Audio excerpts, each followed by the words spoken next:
of my Viking friends. I am super happy you can join me. It is 2024, believe it or not.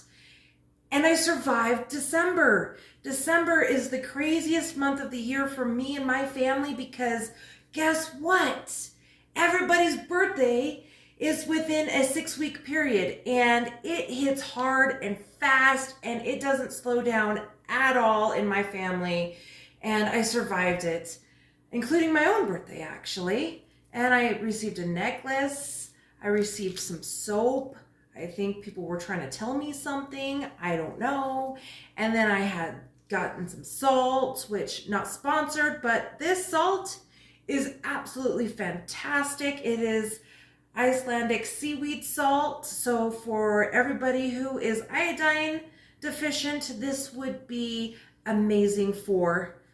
I love it. It's amazing. It's also delicious too. And then I also received a shirt, which I am going to have to try on. I am super excited about this. This is fantastic. So I'm going to try that on. But before I do, I'm going to talk about a project. I received this knife back in, I want to say 2001, if I remember right. Yeah, 2000 or 2001. It was so long ago that I can't remember when exactly, but I actually got this in Norway, and it is a knife, and the company was actually established in 1896. So if they're still around today, I'm thoroughly thrilled. Wonderful. It is Brusletto. And they're a Norwegian company.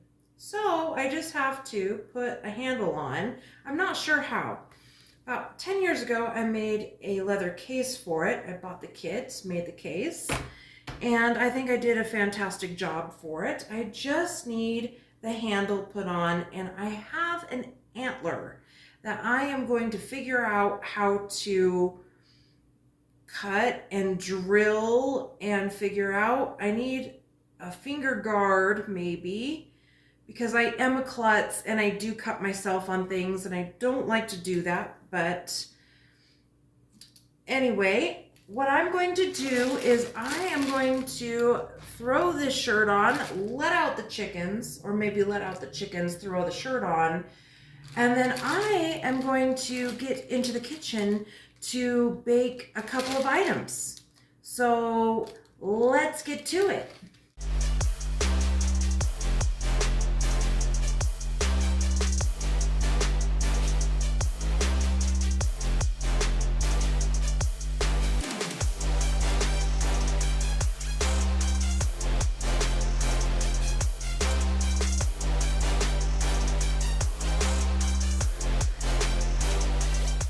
Wow, I like this. This is really nice. Wow, a little wrinkly, but so am I, so I'm not judging. This is great, actually. I love it. So now my job is to help you through 2024 achieve your resolution. At least that's my goal. My resolution is to help you achieve your resolution in health and in prosperity and in weight loss. One of the things that people have been telling me is that they can't do the carnivore diet because they do not like the taste or the smell or the texture of meat, particularly the texture of meat, which kind of baffled me. So I decided to ask, what do you mean the texture of meat? And unanimously, it is the trying to pull apart chewy, unappetizing meat. Okay, I get it. So the meat that you're cooking doesn't taste good. How can we fix that? I am going to introduce the crock pot. I love this crock pot. I also like the Dutch oven, but not a lot of people cook with Dutch ovens. I get it. So I use the crock pot to make a lot of pulled pork, beef, fall off the bone kind of ribs, stuff like that. And a lot of the textures that people complain about, I believe, would be really mended if they used a crock pot. So right now I have 2 sides of wild boar in here. When I say sides, I mean they're butts. I have 2 butts of wild boar in here, and they are on high for 4 hours. So once 4 hours passes, it should be nice and tender, and I'm going to pull them apart, and it's going to be, well, a pulled pork. The reason why I want to start out with a steak casserole dish is because a lot of steak can be appetizing in the right ways. They could make different dishes that are both palatable and appetizing to generally everybody. Well, hopefully everybody. That is my goal. And if you're ketovore, then you could have either dish. But I am going to make a ketogenic version of this dish and also a carnivore version of. Like I said, I'm doing 2 dishes. I'm going to do a ketogenic version and a carnivore version of this dish. Now, the carnivore version, I am going to add a little less water, whereas the ketogenic dish, I'm going to add just a little bit more water. The carnivore dish, a little less than a cup of water to start out with, and a beef bouillon cube.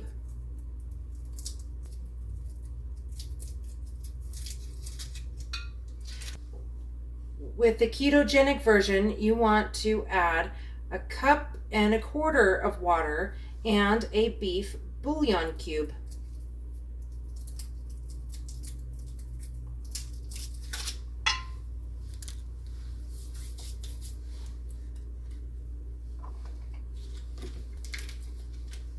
Now I am adding frozen diced steak.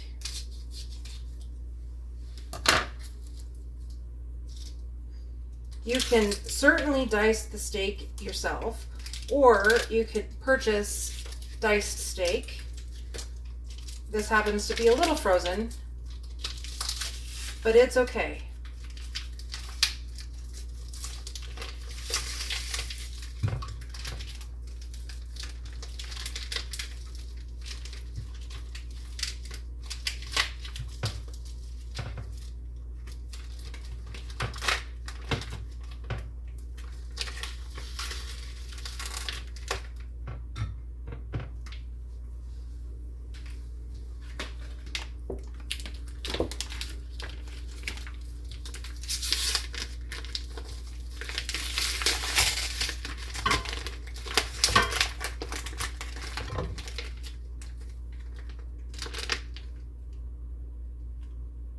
Now this is about 16 ounces of diced steak.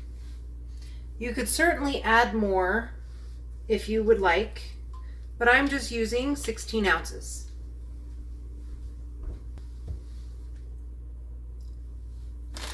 Now for the ketogenic version, I'm going to add some vegetables.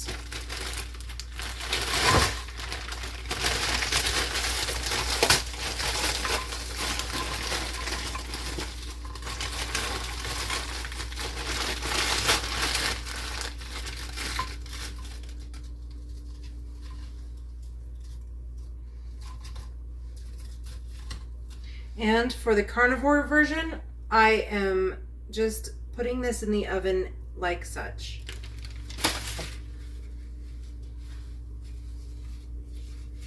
And I slid them into the oven, both of them, 350 degrees Fahrenheit for 2 hours.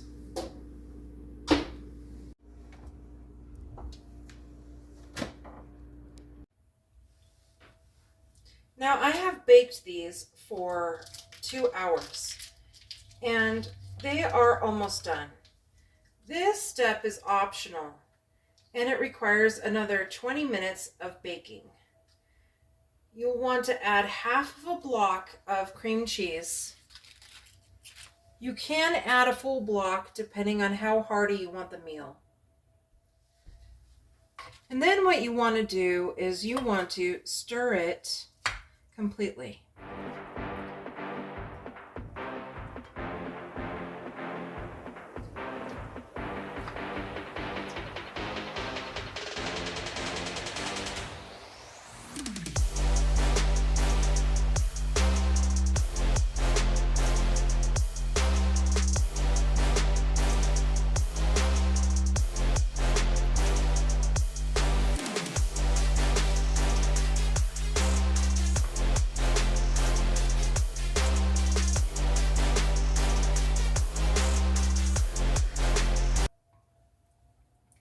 Now, as you can see, the carnivore dish still has a lot of liquid, whereas the ketogenic dish does not have as much.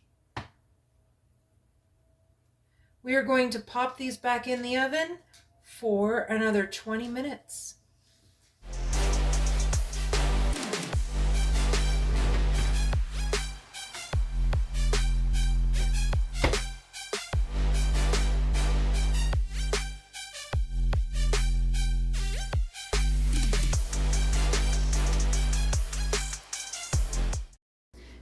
The ketogenic meal turned out fantastic. I'm just sprinkling a little bit of medium cheddar on top, and also with the carnivore. Now, cheese is completely optional. You don't have to have cheese, but it makes for a really hearty meal. It is absolutely delicious, and your family will love this. And even if you divvy this out on a weekly basis, this is awesome.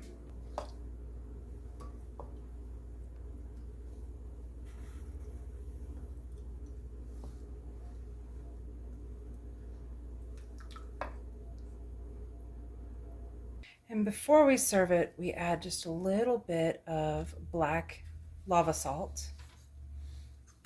Now for the taste test.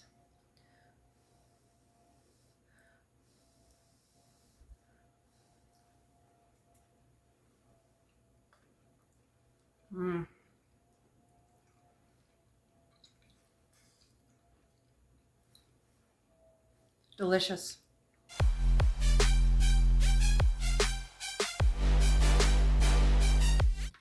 Now that this is done, it actually looks pretty good. Now we are going to pull this apart. Okay.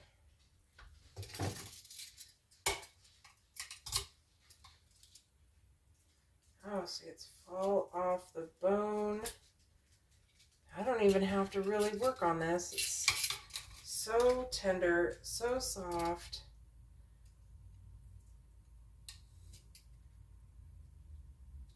Fall off the bone, don't have to worry about it. See, that's what the crock pot does. Crock pot just makes it so tender and so juicy and so soft.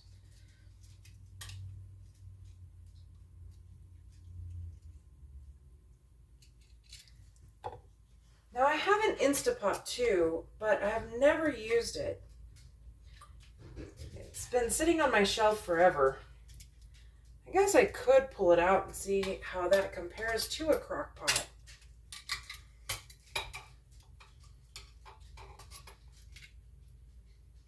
See, I don't even have to really do much because it's already falling apart. So what I'm going to do is I'm going to just cut up some more of this, just shred it like so. I don't have to do much with it. See how it just falls apart? Yeah. And I'm looking for bones and really fat chunks, and I'm separating out all of the stuff that isn't really edible. The bones you can save and make a broth, a pork broth. We're going to keep on doing this here.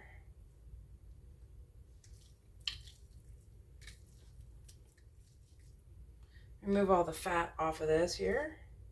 The fat can go to the chickens and the dogs. So nothing really goes to waste. Some of these are a little hard. See, this right here was out of the water, and so it got a little hard and crusty, but that's okay. That'll do. This is pulled pork. Now this is wild boar, so there's hardly any fat on it.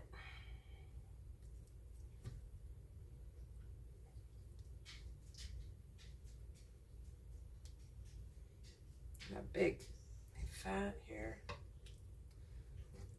There we go. Oh, there's a bone. There's a bone. I'm going to separate the bones out because I don't want the animals getting at the bones because that breaks teeth. I've already had to fix a dog's tooth before.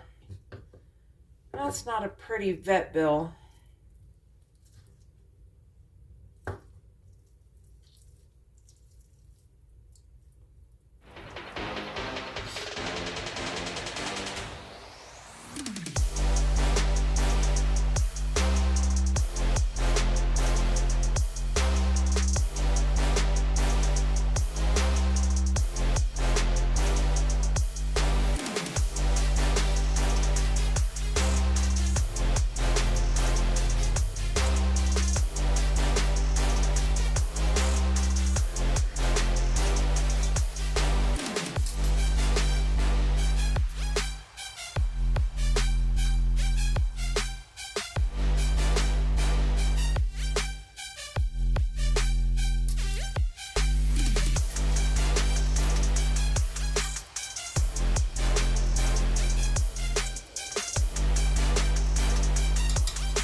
Okay, so after we got this done, what we're going to do is we are going to take a little bit of the juice and we are going to fill a glass bowl.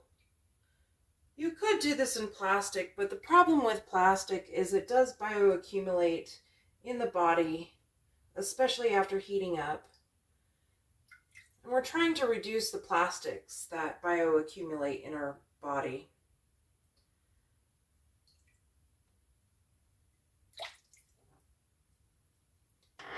So we go ahead and get some of that juice. Set that down there. And there's several products that you can use. You could leave this as is if you're a carnivore. Or if you wanted to, you can grab a sugar-free barbecue sauce. There's several on the market, but I particularly like this brand. It's a good brand. I like the flavor, and it is 2 grams of total carbohydrate per serving, 2 tablespoons, so you can lightly dress up your sauce. In the South, I know that they love barbecue sauce, and it is difficult to pry their barbecue sauce and their rubs out of their hands. So it's up to you.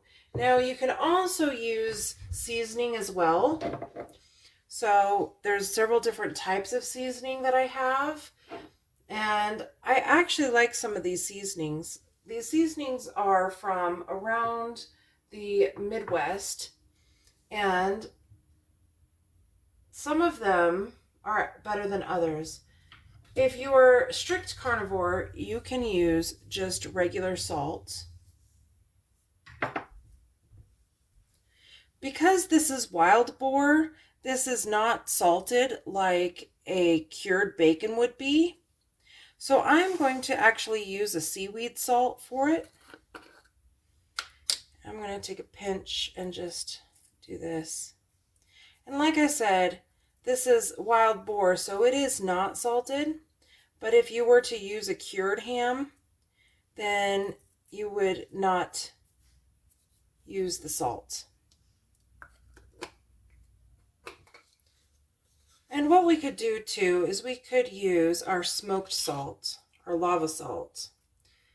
And this will give a smoked flavor. What I ended up doing was I am transferring this into its own juices. And you could serve it just like this, or you can add any kind of sauces you want, as long as it does not have a lot of carbohydrates to it. So I'm going to transfer it in here. Now you could use a plastic container if you wanted to store it, but unfortunately it bioaccumulates in the body, plastics do, and that leads to a lot of disastrous health effects. So I like my glass. I do use plastic sometimes because this world is made out of plastic, but try, if you can, to minimize the use of plastics for food and all of your different consumable needs.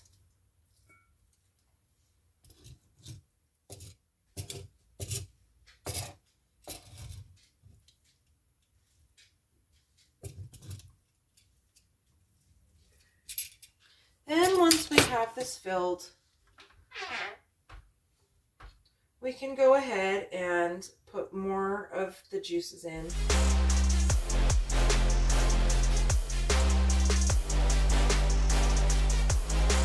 I'm going to fill this up halfway.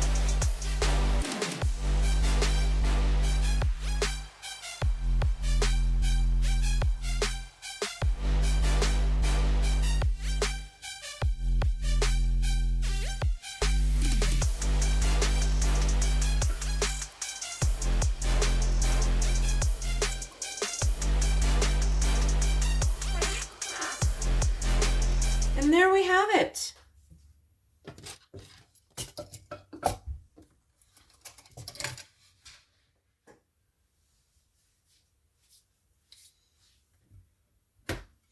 And there we have it. Pulled pork. And you can season it or you can leave it be.